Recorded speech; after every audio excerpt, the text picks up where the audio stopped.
কথা বলবো মেরিল প্রথম আলো পুরস্কার নিয়ে। মেরিল প্রথম আলো পুরস্কার বাংলাদেশের বহু বছর ধরে এমন একটি পুরস্কার, যে পুরস্কারটির প্রতি দর্শক এবং কলাকুশলী শিল্পীদের ভীষণ আস্থা এবং সম্মানের একটি বিষয় জড়িত। কেন অন্যান্য কোনো অ্যাওয়ার্ড মেরিল প্রথম আলোর মতো এত বিশ্বাসযোগ্য হয়ে উঠছে না এত বছরেও? অনেক অ্যাওয়ার্ড শো বাংলাদেশে হয়, কিন্তু মেরিল প্রথম আলো দ্য বিগেস্ট শো এবং নাম্বার ওয়ান।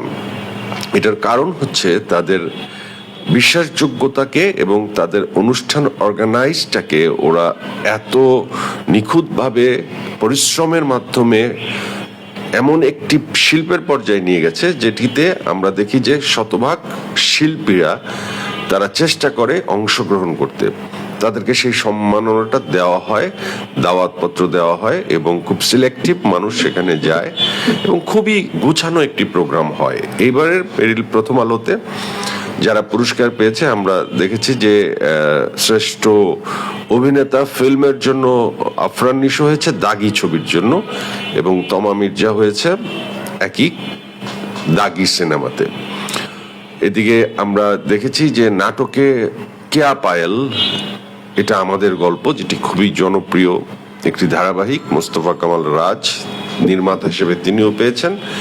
অন্যদিকে জোভান পেয়েছে তোমাদের গল্প নাটকের জন্য। এই যে আমাদের গল্প, তোমাদের গল্প, এই নামগুলোর নাটকগুলো গত বছর থেকে এই পর্যন্ত খুব জনপ্রিয় হয়েছিল এবং তার নায়ক নায়িকারাই কিন্তু এই পুরস্কারটা পেয়েছে। জয়া আহসান পেয়েছে জিম্মিতে। জিম্মি আমার খুব প্রিয় একটি প্রোডাকশন, আশফাক নিপুণের, সেখানে আমিও জয়া আহসানের সাথে অভিনয় করেছিলাম। জয়া আহসান জিম্মিতে ওয়েব সিরিজে পেয়েছে। ওইদিকে পেয়েছে হচ্ছে আপনার আমাদের নাসির উদ্দিন অ্যালেন স্বপনের জন্যে, অ্যালেন স্বপন 2। তো মেহজাবিনও পুরস্কার পেয়েছে সাবার জন্যে। তো বিষয়টা দেখা যায় যে আসলে পুরস্কার কারা পাচ্ছে। দেখেন, পুরস্কার কিন্তু ওই চেনা জানা মুখগুলো, যারা পুরস্কার পাওয়া যোগ্য তারাই কিন্তু পুরস্কার পাচ্ছে। এই পুরস্কারগুলো পাবলিকের ভোটে হচ্ছে, আবার ক্রিটিকেও হচ্ছে। জুরি বোর্ডের সদস্যদের সম্পর্কেও আমরা দেখতে পাই কারা জুরি বোর্ডে আছে। তো সবকিছু মিলিয়ে এই অ্যাওয়ার্ডের গ্রহণযোগ্যতা এবং বিশ্বাসযোগ্যতা অনেক বেশি। বাংলাদেশের আর্ট কালচার এবং নাটক সিনেমা যেই গতিতে আগাচ্ছে বা আগানোর চেষ্টা করছে, মেরিল প্রথম আলো কিন্তু তার সাথে সাথেই এগিয়ে নিচ্ছে তাদের এই নতুনত্বকে, নতুনদের পুরস্কৃত করা কিংবা যোগ্য কাজকে পুরস্কার দেওয়া। যেমন এই বছর উৎসব ছবিটি পুরস্কার পেয়েছে, আমি শিওর আগামী বছর বনলতা এক্সপ্রেস পাবে। সেরা ফিল্ম হয়েছে উৎসব।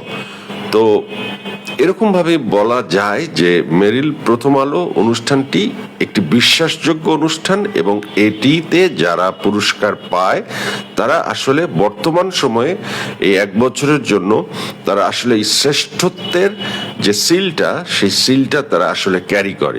কারণ বাংলাদেশের একমাত্র অ্যাওয়ার্ড শো যেখানে বাংলাদেশের শিল্পীরা প্রকৃত মূল্যায়ন পান কিংবা সম্মানিত হন এবং সেই সম্মানটা ছড়িয়ে পড়ে।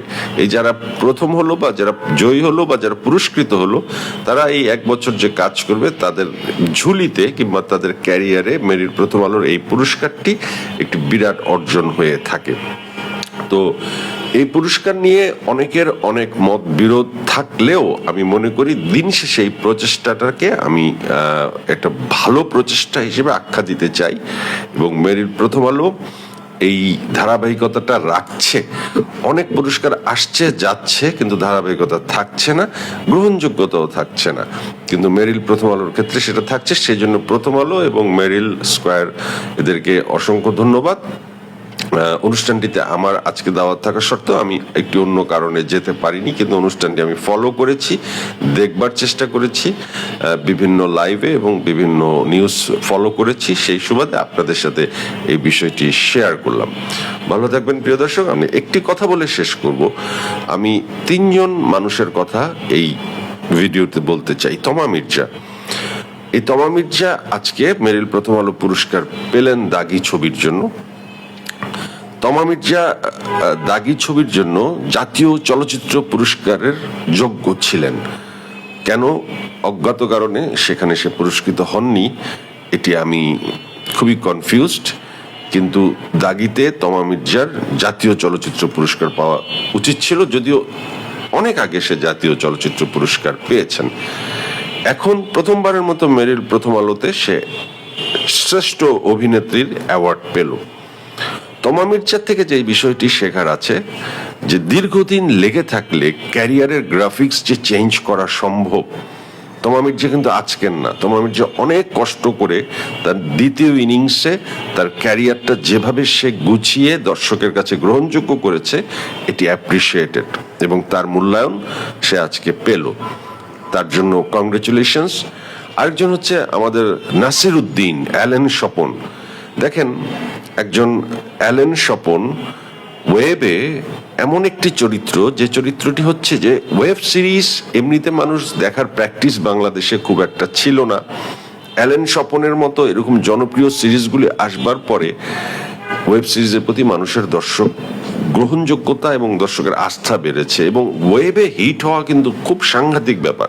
সেখানে আমি বলবো যে নাসির উদ্দিন আমাদের একজন ভালো অভিনেতা, তিনি পুরস্কৃত হয়েছেন। এখানে বয়স কোনো ফ্যাক্টর না, কোত্থেকে এসে কিভাবে সর্বোচ্চ জায়গায় পৌঁছে গেছে অ্যালেন স্বপন, নাসির উদ্দিন, তাকে একটা কংগ্রেচুলেশনস।